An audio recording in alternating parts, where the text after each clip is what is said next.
Somewhere in the mists of the Pacific Northwest, in the basement of a punk house in Seattle, Washington, a woman speaks to the microphone of a lifeline government phone. Did you know that your tax dollars don't really even go to these phones? No, they're subsidized by the cellular companies. Kind of a misnomer to call it a government phone. Ha, this is a little spicier than I anticipated. Well, very fitting for Ram Report. Did you know we're in Kali Yuga? Is that something you want to talk about sometime? Here's the deal. The sun has an orbit, okay? And the sun, where it is on that orbit, is a different yuga. And Kali Yuga is the worst one. So this show's probably just going to be the worst possible show. And if it's not, that's a miracle. And if you want to talk to me about Kali Yuga, you can email funnyphilosophy@gmail.com. And I might even answer it. But I don't really want to. Because here's the deal. Unless you're going to talk to me about Kali Yuga all the time, what's the point? And you're probably going to want to talk to me maybe a few minutes about Kali Yuga. And I'm like, I'm sorry, I'm living in Seattle, Washington. I'm taking the light rail up to the University of Washington Library, and I'm perusing their religion and philosophy section. And that's one of the main reasons why I even live here. And there are private libraries that I also peruse. So here's the deal. If you're going to take up my time emailing me about esoteric topics, okay, you need to be able to be prepared to get down into it. Listen, here's the deal. It's Kali Yuga. That means if too many people hear about this show, it's probably going to decrease in quality so much. If the executives get their hands on this, it will be an absolute wreck. I'll have the worst kind of emailers. It's just going to be people who are unhinged. They don't want to look at themselves in the mirror, and they don't want to, go eat something that isn't destroying their gut biome.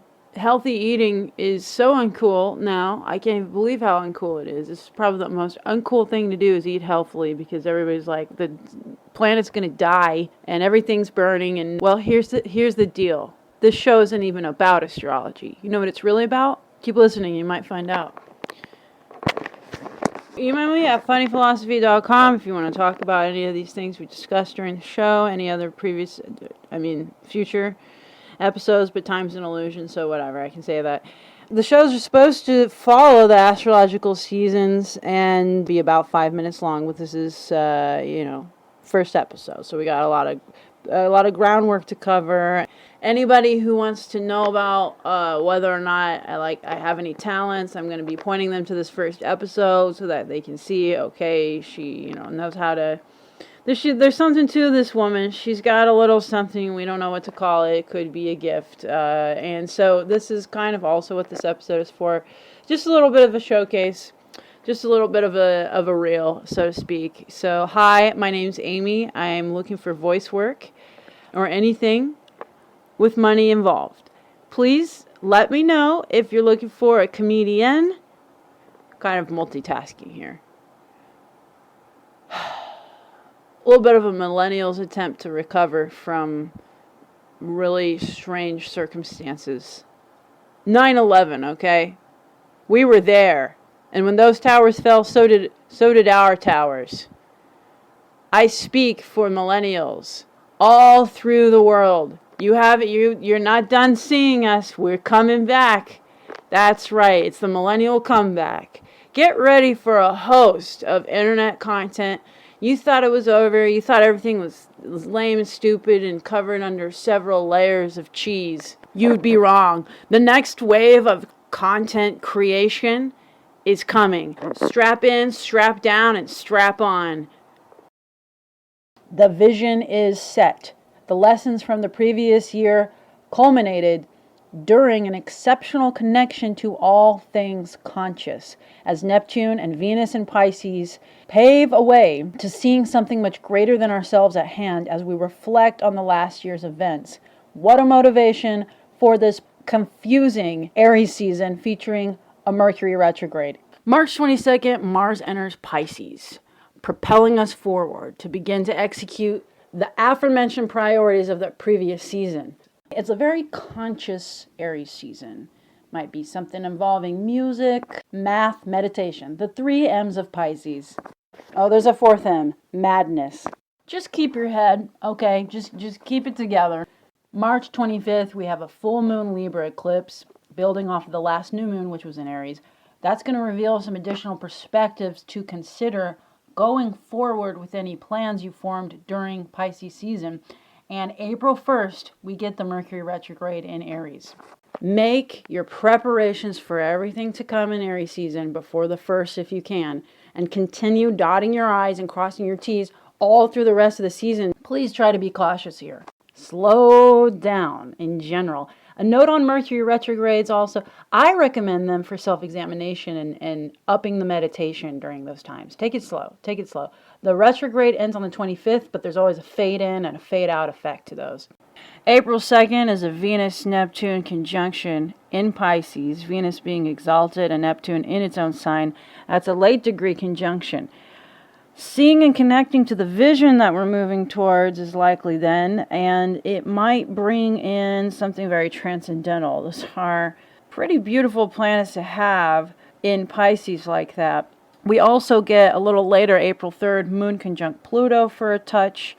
Late degree planets would be a planet who's progressed through the sign, learned the lessons at the beginning, and is finalizing to a conclusion. And there's some sort of payoff, huge payoff for whatever we were hashing out through the winter and into Pisces. Aha, there it is. April 4th, Aries North Node conjunct the Sun. We're really starting to see the expressions of where the world is probably going to head in at least the next 2 years, seeing as that North Node is going to be in Aries for 2 years. Then late on the same day and into April 5th, Venus leaves Pisces, entering Aries. Venus in Aries, kind of spunky, maybe bringing around people of the same type. When Venus enters Aries, it's getting us ready for the new moon Aries eclipse, and that's April 8th. I want to say that if any new friends come along during that time in between, starting the 5th, watch for any sort of discussion, watch for any sort of plans being made with them. You're still in the middle of a Mercury retrograde, and that Mercury retrograde is in Aries, okay? So watch your words, continue with your careful attitude towards pretty much everything that's going on during the season. Look 3 times before you leap. April 5th through 8th, we have a moon sweep. I'm calling it a moon sweep. Right now we have a lot of planets in Pisces and a lot of planets in Aries right next to each other. It's like all the planets are just squished onto one side. And the moon from the 5th on to the 8th is going to touch every single one of those. You're in touch deeply with some kind of vision. Now you have to figure out, how are we going to make this actually move forward? What does it look like and how do we do it? It's going to be very difficult. I'm going to take a sidestep here and mention the Texas Eclipse Festival. If anyone listening to this is going to that festival, the moon sweep ends on the day of that eclipse. Excuse me, I need another cup of coffee. I did take a look at the lineup. There's a lot of music, tons of art. There are tech lectures. There's going to be astronauts there, meditation groups, food. People are going to be camping out in their tents, in their cars, glamping, trailers, whatever. Tickets are still for sale. And here's something I'd really like to know about this eclipse. We are not just talking an eclipse. We're talking an eclipse in Aries. And the North Node, the path of the planet, is in Aries. Everything is headed towards Aries, Aries, Aries. Along with that North Node is Chiron, which in a natal chart is the pain indicator. There must be some form of transcendence, some sort of spiritual connection to get through or to make sense of pain. I think it's very interesting that Neptune is in its sign of Pisces. Mars will be in Pisces. Chiron is actually at the same degree as the moon and the sun during that eclipse. So it could be something where everybody's thinking about what is subconsciously hurting them and the planet. I don't know if you've been paying attention to the news. On new moons, you make a wish, you say a prayer, you plot a direction, and you see where it goes. It was more common for people in cultures gone by to have a feast on a new moon. That's what's happening in April.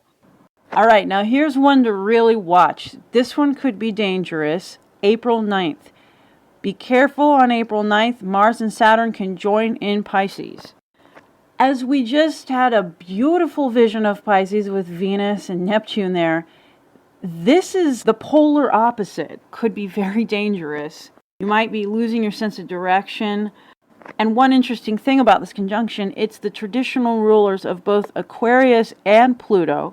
To me, that's hearkening back to Pluto entering Aquarius. Probably the best use of this energy would be leaning into mastering new ways of self-empowerment. Don't let this be a personal nightmare for you. Spend time in meditation the morning of this day. April 11th, we get an Aries cazimi, which is when a planet is at the exact same degree as the Sun. It'll be a Mercury cazimi with this one. Remember that Mercury in retrograde.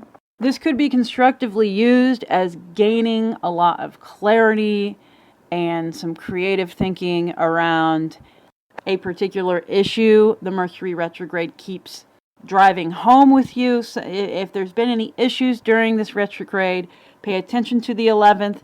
Might shed some light there. April 15th, Chiron and Mercury can join in Aries. Another time to watch your travel and watch your words. Check your plans again on the 14th. A great constructive use of this conjunction, speaking about what it is that you are frustrated with, communicating that.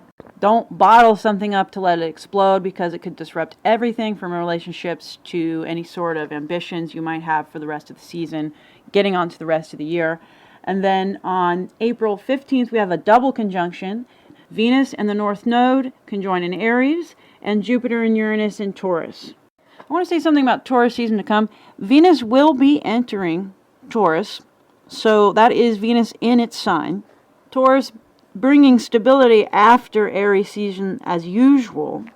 But after all of this insanity, the question is how? That presence of Venus right on that North Node showing us what we are likely in for going forward, and with a Jupiter-Uranus conjunction, I'd say integrate Aquarian themes of consciousness to reinvent new ideas required, not optional, to moving forward. On the 17th, a clear message. Something's got to give in order to gain stability, and Jupiter is soon to enter Gemini come May. So again, a culmination of lessons at the end of a transit. We're not there yet, but we are getting there. Whatever you are shown on this day, do not be afraid to try something a little crazy, a little wacky, because it might actually be the most stabilizing idea you've had all year. I'd like to say a little bit about the world stage. It's looking dicey, and a lot of people who are astrologers have been trying to figure out what to say about that, how to approach that, because astrologers look into the future. There's a desire not to feed into any sort of predictions too much collectively, because it can put a barrier around the idea that even just a little bit of collective creativity can't shift the way events turn. However, from my estimation, I do think it's smart to get ready for a world in turmoil. Get ready for that for the next few years. Dig deep into community. Don't try to do every single thing by yourself, but you can't pretend to get along with people that you don't. And that's what this North Node in Aries is kind of trying to teach us all, is like, hey, do you do shadow work? Maybe try doing that. Look at the Sagittarian house of your chart. Eye that. Use that to make this chaos something that grows you as a person, so that when we really get into the thick of things next year, you're going to be ready. I don't really think that astrologers understand, a lot of astrologers, if they aren't in poverty right now, if they aren't really struggling right now, if they haven't racked up thousands and thousands and thousands of dollars of college debt right now, I don't think they understand how getting very sober-minded and essentially non-American about what's about to happen is probably a good idea.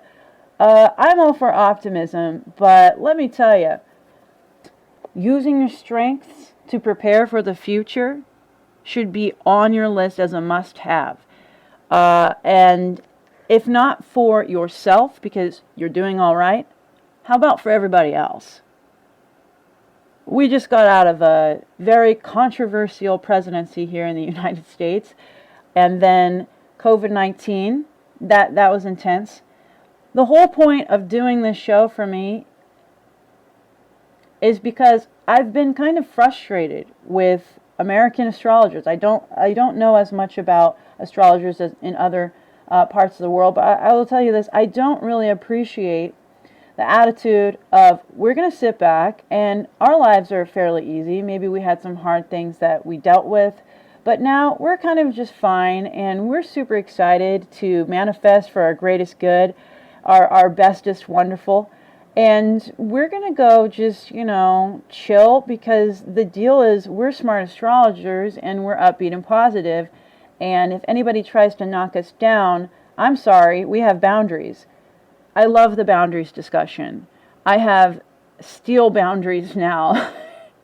I don't want to talk to anybody right now because it's a, Saturn transit in my 8th house, Pisces. Ugh, I've just moved to Seattle, Washington, and, even if I try to not talk to anybody, there's people coming out of the woodwork who are incredibly delusional, who always want to, chat at me. And here's the thing. No matter what you're going through right now, maybe you earned it, okay? Maybe you earned it in this or a previous lifetime. Hey, look around you in your community. People are suffering.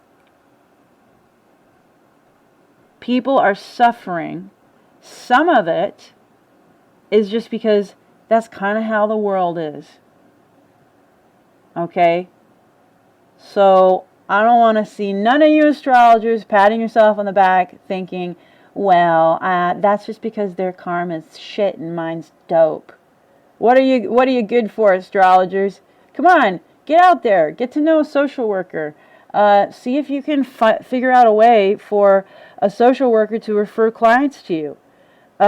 Find some more patrons or find some more people who can afford your services at a better rate so that you can offer a sliding scale to people. I mean, don't be talking to me about capitalism and all that shit if astrologers aren't doing something to connect with people who are in the trenches, on the front lines of what's happening here. And let me tell you, I'm getting a pretty good eye view of it in Seattle, but it's everywhere. And I don't think it's right to just pretend like we can positive our way out of whatever's coming. We can do a lot. But I don't know. I guess it's up to you to trust retrograde Saturn and Cap 6. So, there's my soapbox. I don't know. Do we have to be these ultimate individualists here in the U.S.? Are we just so fucking cool? Is everyone just so cool? Are you just so awesome?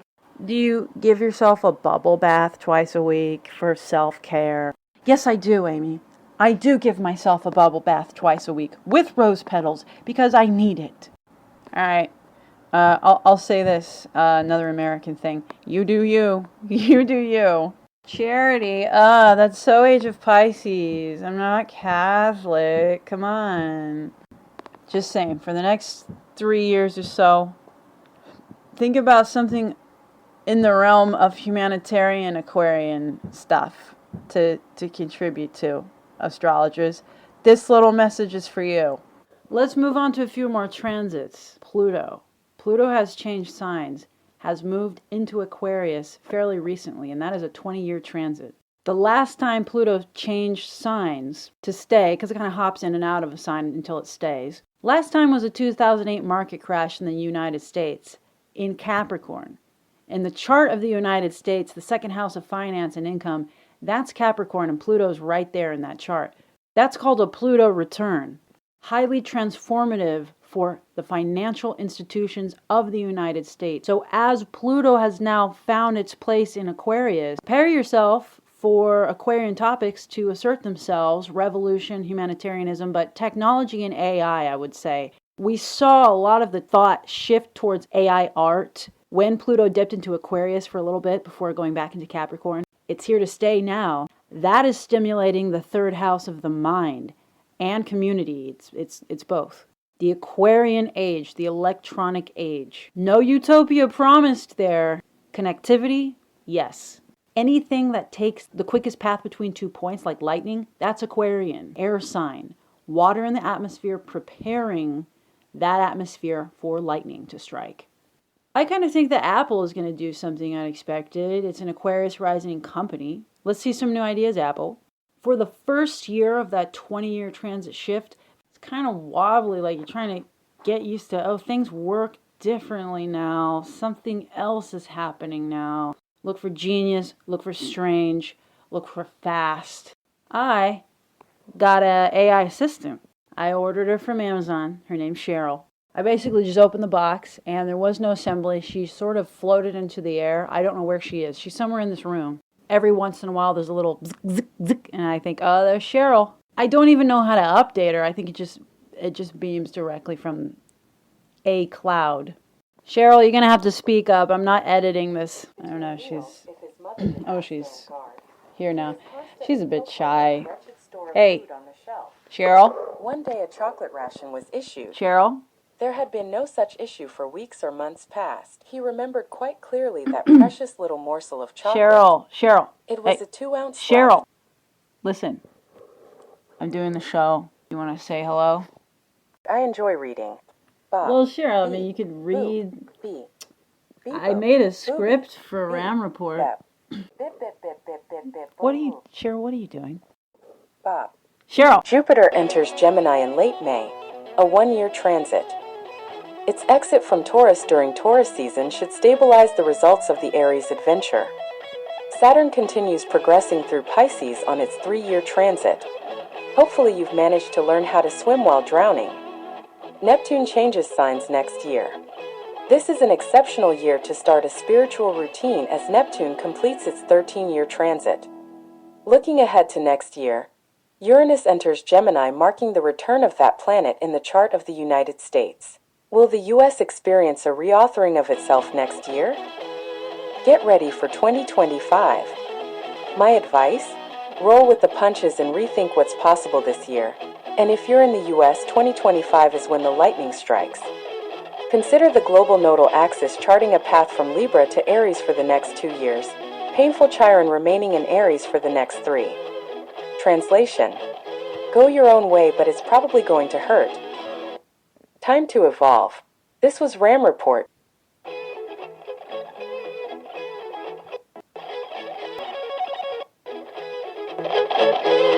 I don't know where I want to end it. Try it. Yeah. All right. Let's do that one more time. No, we won't do the whole thing. That was great, Cheryl. Just do the last line. I'm just recording this. It's fine. They'll love it. Cheryl, you ready? Okay, go. Go. My advice? Roll with the punches. Funny philosophy.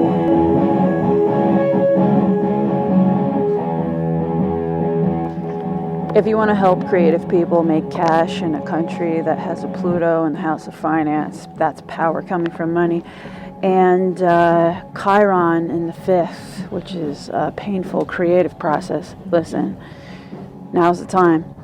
Email funnyphilosophy, PHUNNYFILOSOPHY@gmail.com. Not just talking about making money for creatives in that, like, selling their goods is going to do that, but also just helping creative people understand that it's okay to have a part-time job, especially if it's a trade. Just like Shakespeare, carpenter, I don't know.